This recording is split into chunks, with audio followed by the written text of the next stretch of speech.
Once upon a time, we all thought the earth was flat. And in 2024, some people still do.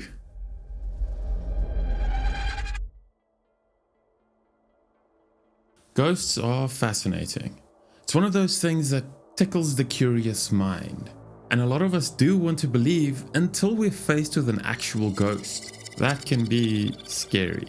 Anyway, whether you're a believer or not, what evidence can we find to support the existence of ghosts? Let's dig in. I'll begin with a few stories from my own life. The first is when I was just a child, 7 or 8 years old. My father asked me to go fetch some posters which he wanted to put up in his bar. So I went to the storage room, looked around, couldn't find them, and then out of the corner of my eye, I saw a pair of heels disappearing behind a cabinet. Human barefoot heels. I wasn't scared, I was just a kid. I wanted to know who was messing with me. So I went to go take a look, and there was no one there. The space behind the cabinet was too small for anyone to fit in, even a kid of my size. There was something there though. The posters I had been looking for. So that's pretty crazy, right? But it gets crazier. The next one's not from me, but from a friend. Same house though. We were teenagers and for whatever reason he was chasing me. So I took a hard left and went into the house through the back door. He didn't see and he took a right to run around the house through the garden. Around the corner we had some huge plants, elephant ear plants. And as he was approaching these plants, he saw a shadow in the plants. It was twilight and he figured it was me hiding there waiting to tackle him. So anticipating the hit, he kept running and braced himself. The shadow did leave the plants and come right at him. So he braced for the hit and instead of taking a hit, he went ice cold as the shadow washed over him. I was hiding behind the back door waiting to scare him. Since he wasn't coming in, I went to go look where he was. He came around the corner, white as a sheet, breathing heavily, and his eyes were wide. He just wanted to get into the house. So we went inside and he told me what happened. I don't think he was lying or making it up. For what reason would he have to? And also, judging from the way he looked, you could tell his fight or flight response had been activated hard. Anyway, many years later, in my adult life, we moved to a farm. The farmhouse was stunning. There was a little bit of an eerie feel inside. We didn't mind it too much. We weren't scared of that sort of thing. On the day we moved in, we packed a lot of our spare stuff into the spare room's cupboard. About a week later, we heard a crash from that room. We went to investigate and the cupboard was open and all of the stuff that was in the cupboard was strewn out across the floor. It didn't look natural. Stuff ended up being too far away from the cupboard to have simply fallen. Still, we dismissed it and cleaned up the mess, put everything back and made sure that this time it was properly secured. A few months later, my in-laws came to visit. They stayed in the spare room, same room as the cupboard. Now, this room had an ensuite, which was divided by a partition. On top of the partition, we had this tree made out of wire, and it had been up there since we moved to this house. As my in-laws slept that night, this tree flew off the partition and landed about 6 feet away. Needless to say, it gave them quite the scare. Obviously, there are many other experiences I could share, but for the purpose of this video, that should be enough. Now, is one man's personal experiences enough to provide evidence of ghosts? Of course not. So what is? Well, what if we captured ghosts on video? That would be undeniable evidence, right? Let's take a look at a few ghost videos. This video belongs to JimmyNut22. If you want to see the full video, go check it out on their channel, which I've linked in the description. For now, I'll show you a short clip so you know what we're talking about. What's going on, John? When John entered the hotel room, all of the furniture had been turned upside down, the shower was on, and the carpet had been ripped up. All very weird, but also extremely difficult to prove one way or another. We just have to trust the word of John. Now, could this have been an ARG style promotion? ARG stands for Alternate Reality Game. It's a means of promotion that's meant to look real even though it's fake, and it usually promotes some form of media fiction. I mean, the movie is out now, and you can get it for just $5 off of Amazon. The question to ask is, who is this John character? And here's where we find a little trail of breadcrumbs. See, a video review left by user JimmyNut22 tells us that his real name is Turner Clay, a movie producer. It turns out that Turner Clay made the Screaming Hotel Ghost video. He also made the Blackwell Ghost movie. In the movie, he pretends to not have made the hotel video, which is kind of a giveaway. Why would you blatantly hide that despite evidence to the contrary? To make a long story short, is this video fake?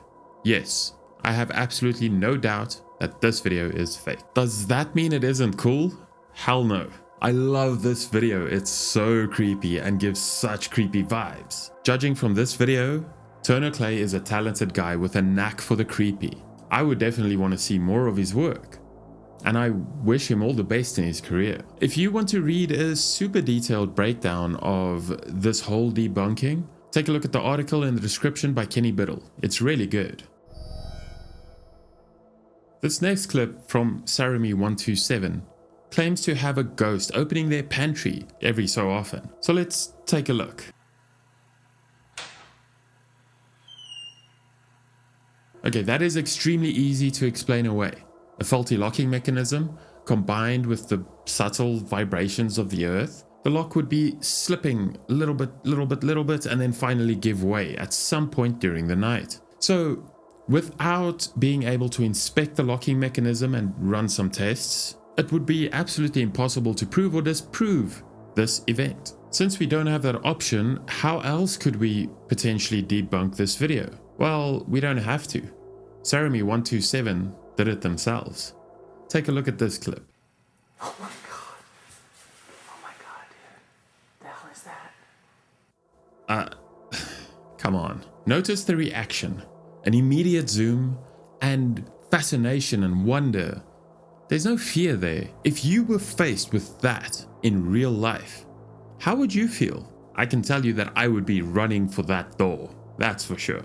To further illustrate this point, have you ever watched ghost hunting videos, these documentary style videos where these ghost hunters truly believe that ghosts are real and that they are communicating and finding ghosts, real ghosts? Have a look at their reactions when something creepy really does happen. Robert, if that's you, can you go near one of the devices again?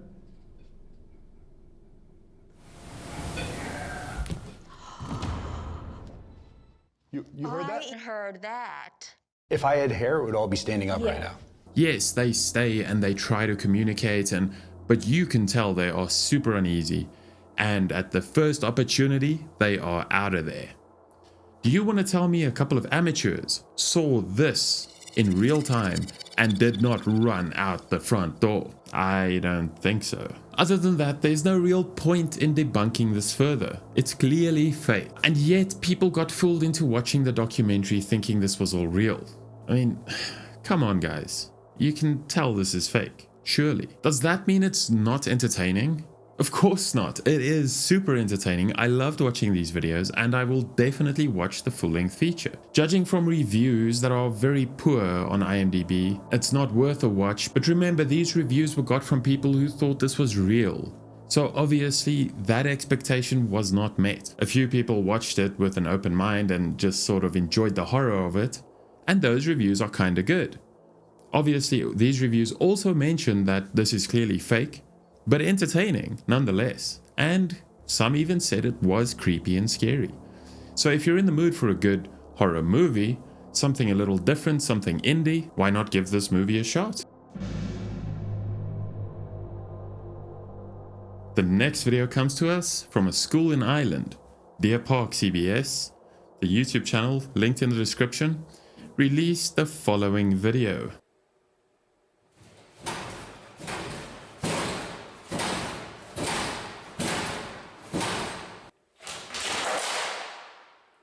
Of course, to see the full video, please check out their YouTube channel.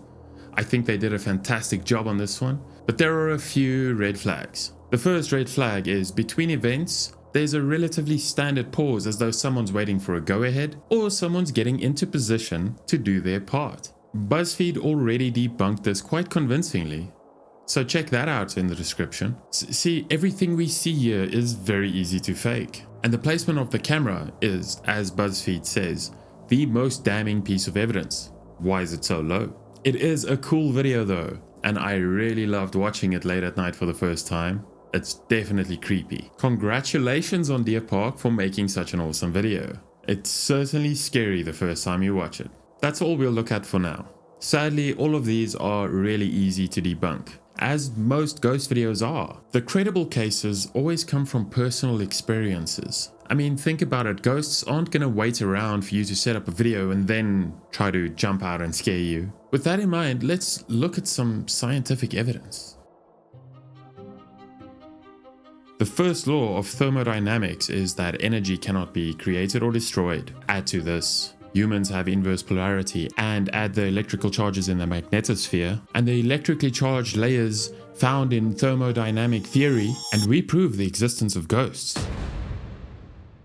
Or maybe I just made all of that up on the spot. We're talking about ghosts here. What scientific evidence did you expect? Similar to the Hessdalen video, the law of conservation of energy could be one way to explain this phenomenon. But is the energy escaping from dead people sentient? Is it visible? I don't think so. The thing is, this is more of a spiritual realm than a scientific realm. And so if the spirit realm exists, it won't be tied to the same laws as our physical world. That said, there are a few scientific arguments against ghost sightings. Sleep paralysis is one. Dreaming with your eyes open, even as you are awake, that's another one. Pareidolia, finding patterns and faces in things that don't have patterns or faces. It's a human condition. Like, for example, seeing faces in the spirit orbs that people so often see, which are most often than not just dust specks caught in the flash of a camera. Science makes a fair case, but I know what I've personally seen, and the things I've seen are very difficult to explain. Daytime hallucinations is literally the only way to explain my childhood experiences. And would something like that only happen twice in one's lifetime? As for the things falling, the vibration of the earth plus time, eventually things fall down. But are those explanations satisfactory to me, to my mind, to debunk what I know I've seen with my own eyes? Unfortunately not. And so in the end, we have a conundrum. Skeptics can't prove believers wrong. Believers can't prove skeptics wrong. It's all pointless. So it's whatever you want to believe that will most likely guide and influence your decisions on the matter. As for me, personally, I believe. Like I said, the things I've seen are very difficult to explain to me. But does that mean I think the skeptics are wrong? No. I can see both sides of this argument, and I understand both sides and empathize with both sides. On one hand, I want to debunk ghost stories because we don't have any real scientific tangible evidence that they exist. On the other hand, I want to believe, and most people want to believe because it points towards the existence of an afterlife. Something we all kind of secretly want, right? So whether you believe or not is really up to you. And I'm sure we'll have our arguments in the comments section depending on how many people see this video. But in the end of the day, those arguments are futile. The best we can do is have open-minded discussions with each other, not get offended, and just enjoy the discussion, the mental stimulation that comes with unsolvable problems. In the end, we all have to admit that we understand very little about our world in the grand scheme of things. There are forces beyond our grasp, things we simply cannot understand. As with any sort of theoretical science, it would be short-sighted to dismiss theories based on what evidence we have available today, because evidence changes over time. Once upon a time, we all thought the earth was flat, and in 2024 some people still do. But regardless, that's it from me for today. Until the next video, stay safe out there. See you next time.